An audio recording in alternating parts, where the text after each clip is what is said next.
Mais il faut pas se leurrer, c'est une vraie révolte du peuple. C'est une vraie révolte du peuple. Et pour rebondir, si vous me permettez de répondre peut-être un tout petit peu tardivement à votre question, pourquoi il y a eu un traitement médiatique tardif, c'est aussi parce que les politiques de l'opposition, et y compris ceux qui étaient en France, n'ont pas su, n'ont pas d'abord été à l'origine de ce qui se passait, mais ont pensé que ça allait se terminer. Et n'ont pas canalisé le mouvement, ils n'ont pas pris le mouvement. Les hommes politiques, pour certains, n'ont pas su se positionner. C'est-à-dire qu'ils n'ont pas fait un travail. Ils n'ont pas fait un travail d'homme politique, c'est-à-dire qu'ils ont fait un travail de défenseur des droits de l'homme.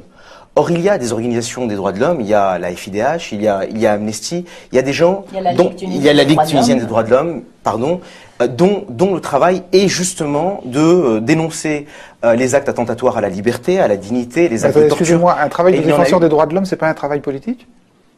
La politique ne se résume pas à la défense des droits de l'homme. Certes, mais ça en fait pas partie.